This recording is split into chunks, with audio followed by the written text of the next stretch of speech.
Brandon, congratulations. You said it. Wow, what a moment. I mean, the emotion that you had, it was pretty unbelievable. So just talk about even now how you're feeling after capturing the belt this evening. Man, I can't believe it. This moment is so special. I'm always, trying to make jokes and play with everybody, but today was an emotional day for me. I start to cry because I feel it in the bottom of my heart. This moment is, I worked so hard for that fucking belt. It's pretty. It's pretty. I have 10 years like a professional, 15 years doing this sport. And this moment is so special not just for me, it's special for all the people around me, who support me in all this journey. You said it was 6 months of preparation after the first fight, a 6-month camp. I guess, what was the biggest thing you learned out of that first meeting that you were able to adjust to or change or make a difference? I learned too much about myself. I can talk with you about a lot of technical stuff, like the kicks, the boxing, the Muay Thai, all that stuff. But I learned too much. I'm real, and my mind is made with another material, different material, definitely. So I worked so hard, 6 months was so long. This training camp, this training camp take 2 or 3 years of my life, but I don't care, I have the belt. I have the belt right now, and that is the most important thing. And man, I don't have enough words to explain how I feel today. Yeah. Earlier this week, you kept your cool, but I'm wondering, what went through your head when he shoved you at the press conference? Did you think, like, I'm in his head a little bit, or what did you think? I won there. Actually, I saw Figueiredo in the press conference. He looks different. He keep his sunglasses. Don't want to watch me directly to the eyes. The same in the ceremonial weigh-ins, and I don't know. I was very confident. For me, a lot of technique, really good game plan, but my mindset. I was very confident. My mindset was the key of the victory so far. Yeah. What went through your head in the opening round? I think you probably thought you were getting out of there in the first. What went through your head, and how did you kind of readjust and refocus? I saw him going to the ground, but I go for him. But I try to be very patient and very smart. I try to keep position, and because my corners tell me how many times in the round. So I keep a lot of patience there. Keep the domination in the fight. Nice. Ultimately, you finished it off with a beautiful choke. I mean, did you think that the jiu-jitsu was going to be the way to get it done tonight? Man, the jiu-jitsu always was, my key of the victory. When I start in the sport, and I start to win fights, the jiu-jitsu was always the key, real naked chokes, triangles, guillotines. But I'm starting to do more striking because I think I needed to improve in that area. But my jiu-jitsu always is there to help me to keep the winning line. I know this win is for you, it's for your team, it's for your family and all that, but I mean, obviously the history of you being the first Mexican-born champion, what does it mean for you to represent Mexico as well as a UFC champ? Man, that was one of my principal goals, Obviously, I have too much respect for guys like Cain Velasquez, like Henry Cejudo. They put too much work in the sport for my country too. Cain Velasquez bring the UFC to Mexico in 2014. That was amazing. It put the mixed martial arts in Mexico in another level. But now, I born in Tijuana. I born in Tijuana. I grew up there. I went to the school there. I suffered the bad opportunities, fucking government there, the huge companies don't put support in the sports, especially in the mixed martial arts because it's a new sport for the country. So man, I know with this belt I put the sport in other level, and that made me feel amazing. That's awesome. And last thing for me, surely you want to enjoy this, and now that you're the champ, you don't have to call anybody out. They have to come to you. But are there any fights that are important to you or make sense to you? Are there names that you want to see in a title defense? Yes, definitely yes. You know, this training camp was so long. I, I mean, to be honest, it was 6 months. 6 months of preparations. I mean, game plan, drills, going to the gym, trying to make every single movement of the fight. My mind, you know, was so. I need vacations. I need to go to some beach. I don't know where, but I need to rest. I need to rest because after the first fight, I try to enjoy, you know, my family, the Christmas, but one part of my mind is still in the fight, you know, still with Figueiredo, still with the pressure of the next fight because I knew the rematch will come in, you know. So I don't know, man. I have some names, you know. Askar Askarov is doing very well. Cody Garbrandt, he wanted to come to the division, but he lost his last fight against Rod Font, so I don't know. The trilogy against Figueiredo can be a possibility, but this fight wasn't even close, you know. So I don't know, man. I just want to go to my house, put my cell phone, pop, and enjoy my family and a lot of bad food. Why not?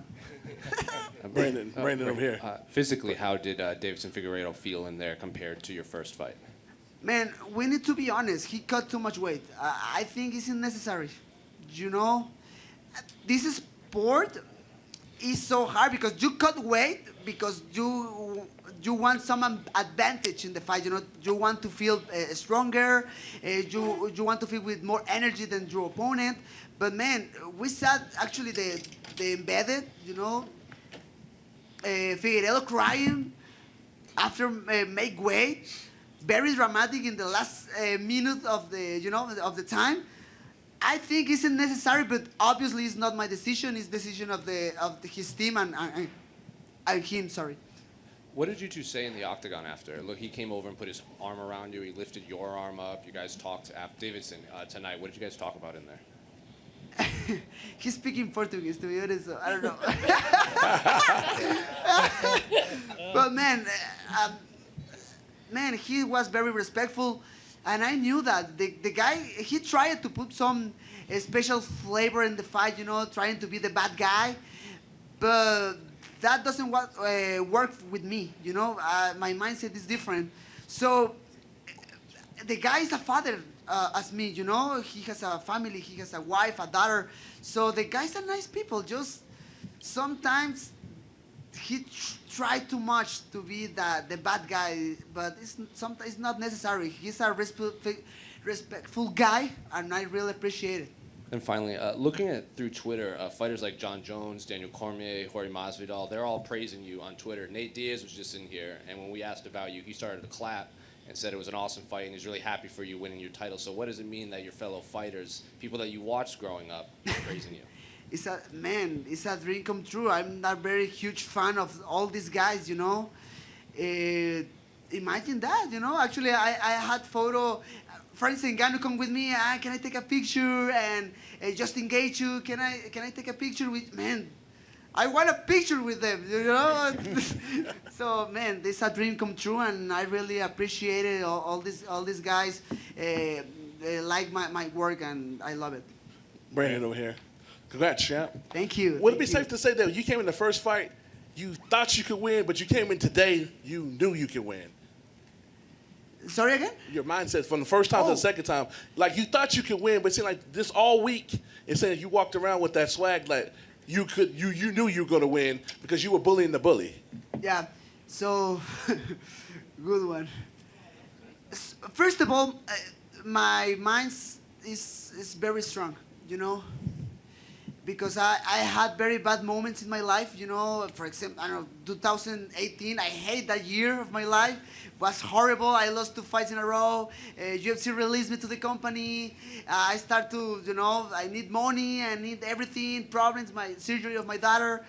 Was a hard moment. And all these moments built my mind until today. So,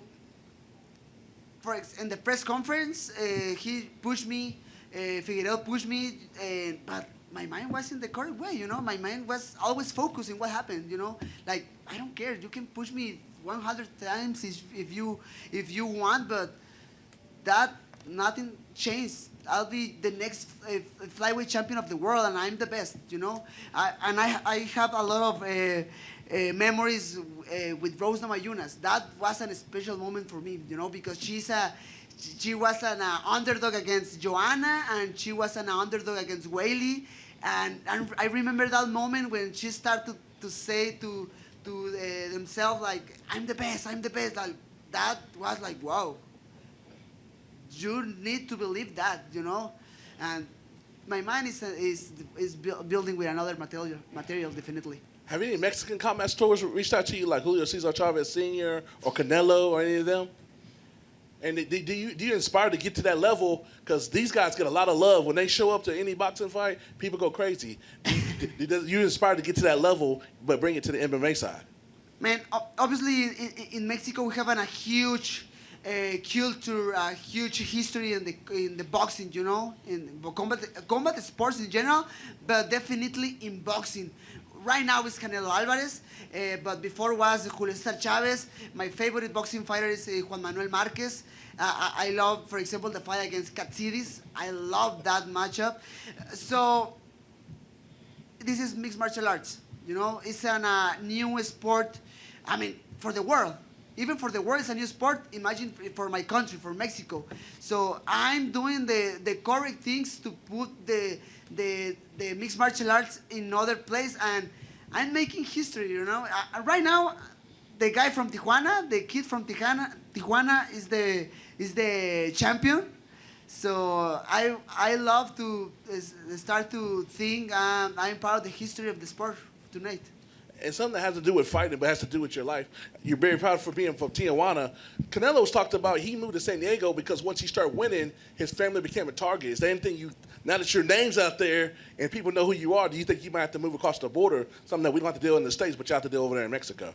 Man, I mean, for example, after the last fight, I bought a house in Las Vegas. You know, definitely was a professional decision because I'm part of the broadcasting for the UFC in Spanish. And the production is in the Apex. The Performance Institute is in Las Vegas. They give me physical therapies. They give me free food. They give me everything. So it was a professional decision to me to move all my life to Las Vegas. In the future, I want to go again to Mexico, to Tijuana, no?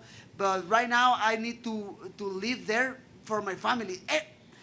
Everything is not... It's not just for me. It's not for me. It's for my wife. It's for my daughters. You know. So if I need to die for them, I can do that. You know. I don't care nothing. The people know my love for my country. The people know the love for my city, for Tijuana. I still have my house, another house there. But right now I live in Vegas. I'm very comfortable there. In the future, we'll see. You know. I want to go again to Tijuana, but right now it is what it is. And final question for me, how cool is it have all week have all the support from the people here in Arizona, and then now that you got the belt, you got people all across the globe that know who Brandon Moreno is. Man, it's crazy. Actually, last Tuesday, I had interviews from Australia, I think so, and India. What's crazy? You know, imagine Brandon Moreno with fans in India, with fans in Asia. A lot of Mexican people here in Phoenix, a lot of support, a lot of people support me. When I start to walk to the octagon, all the people was crazy in that moment when I got the real naked choke and won the fight. The people was crazy in that moment. I fought here in Phoenix before to come to the UFC. So the people know me here in Phoenix, and definitely Phoenix has a special place in my heart. Brandon, to your left over here. Brandon. Hey, man. Who do you predict will be the next Mexican champion after you? Oof, good question, bro. I mean, obviously, Pantera Rodriguez has an important fight against Max Holloway. I understand that people say Pantera is the underdog, but you never know. You never know because this sport is about the styles, and Pantera has a crazy style of fighting, you know. Alexa Grasso moving to the flyweight division looks impressive. Looks definitely better than in 115. Irene Aldana had the opportunity against Holly Holm. Was on a hard fight for her, but she's still there. You know, I don't know, man. I don't know. Mowgli Benitez, he's working so hard. Who more? Others. We have a lot of. I don't want to make any mistake because we start to other Mexican fighters start to come to the company. So it's about work, man. It's about hard work, and that's it. For sure. And I was there in Portland for your UFC debut. Oof, you got that man, upset over Luis Smolka, and biggest moment of that night. Just everybody went crazy for you getting that upset. Would you ever have imagined that you'd have something that would top that the way that this did? Obviously, yes. You know, I don't know about the time. You know, but all my life was for this. I mean, all my life in this sport was for this, and I did it today. I remember the fight against Luis Smolka was very inspiring. That I was very inspired in that moment because it was in short notice. The season of the Ultimate Fighter was on TV in that point. So anybody expect too much about my performance that night, but again, I was very confident. You know, I don't care that shit of the underdog. I don't care that. You know, the people can talk and the people can start to predict what happened in the fights, but I have the last word. Congrats, champ. Thank you, brother. Hey, Brandon, right up the middle. I think the most beautiful part of the whole night was on your way in when you stopped and kissed your daughter. How much does that mean to you have your family here? Do you fight different when they're in the arena? I was on fire in that moment. When I saw my daughter, my mind started to, actually, I say that before, but, in my normal life, I'm trying to be like very respectful, very happy guy, very humble, but when I go to the fights, I'm trying to change all that stuff to an angry guy, an angry guy, very unrespectful, trying to kill somebody. And when I saw my daughter in that moment, that bad guy comes like a 100%, and put my mind in the correct place to try to kill my opponent. And that happened this night. I know you're proud to represent your own country, but millions of Americans have fallen in love with you as well and are big fans of yours now. So how cool is that to get to have fans all over the world, but especially right here in America where UFC is so big? So, I'm starting to improve too much my English, for example, so more people can know about me, about my life, about my history. So obviously I have a lot of people support me from my country, from my country, from Mexicans, from Latin America in general. But I have people too around the world, and that makes me feel amazing. It's a dream come true for me. Thank you. Brandon, right here. Has it sunk in yet that you are a star now in UFC? Because during the press conference, you asked Dana that, and now, because not only you're a star in Mexico, you're a star in Latin America as well too. This is beyond just Mexico. We'll see. We'll see what happens. I mean, I don't see my social media. I don't see nothing what happened in Mexico. My coach showed me in a video with a lot of people in my 150 people in my gym in Tijuana, celebrating like a crazy people. Everybody crazy there. Very happy by my performance. So we'll see, brother. We'll see what happens after this victory. But I know this victory is huge for everybody. No. Last question. You were having a success with him standing up. What made you take it to the ground? Man, I say that before. As I felt the power of Figueiredo in the last fight. I mean, the guy is real. The guy punched hard, but it's nothing out of this world. So I started to throw punches. I started to connect very well in the first round. Then the guy tried to take me to the ground. He did it actually, but then I put him on the on bottom. I'm start to work. I try to be very patient, you know, because he's very explosive. He pushed the hips and tried to get up very quickly. So I tried, you know, to be very patient in every single position. And you know, the third round, I start to work with my body. I can't remember very well now, but I think was the body lock, and then we went to the ground, and then his back, and start to work with the body lock, and start to try to find the rear naked choke. I tried once, doesn't work. I was very patient, and try again, and that's it. Señor Brando Moreno, congratulations, felicidades. Muchas gracias. A few days ago, I asked you, what would you think it was going to be the outcome? And I say knockout or submission. So you made a promise to your fans to finish it earlier, right? Cierto, muchas gracias. Yeah, and congratulations. And so the question is, at what point after the first submission failed, because he got away, you believe that you were ready for the next one because you were waiting? And Yes. Yep. So I remember that moment very clear in my mind.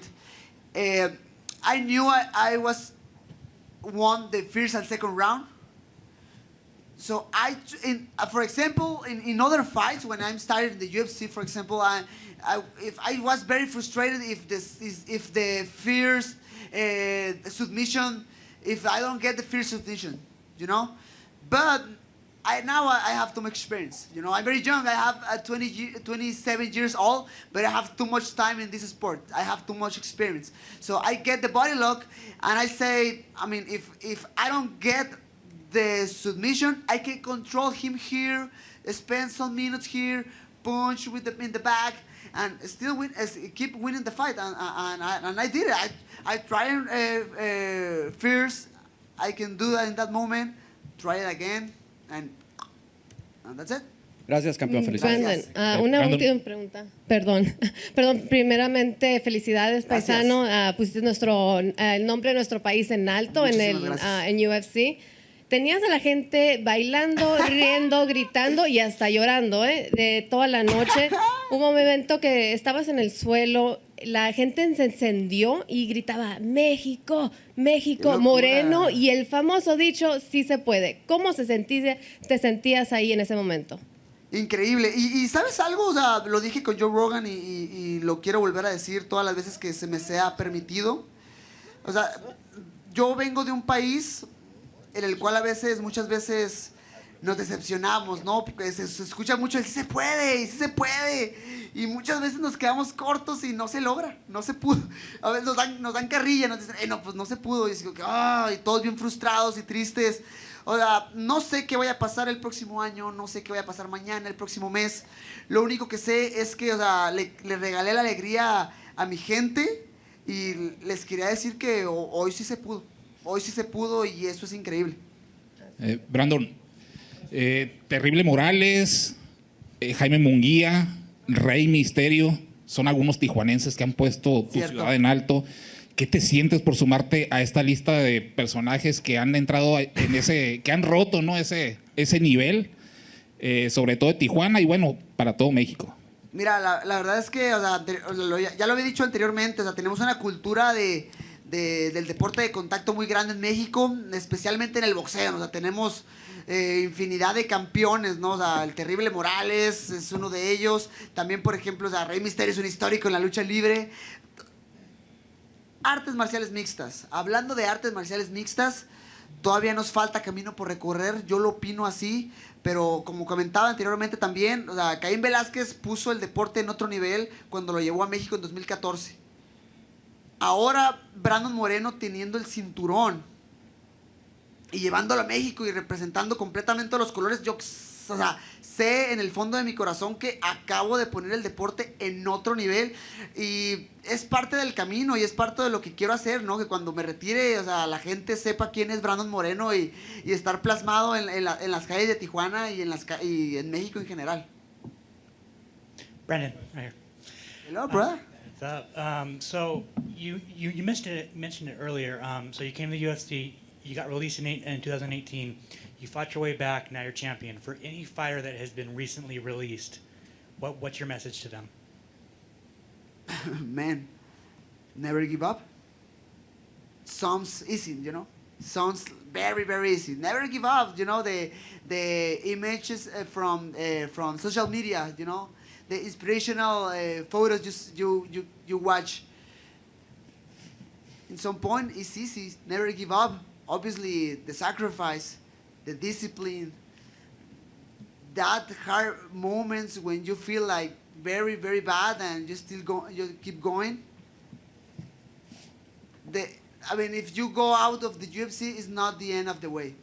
I promise, and I really believe in it, and I'm, you know, the graphical description of that. You can do it, you know, free commercial. But you can do it and never give up.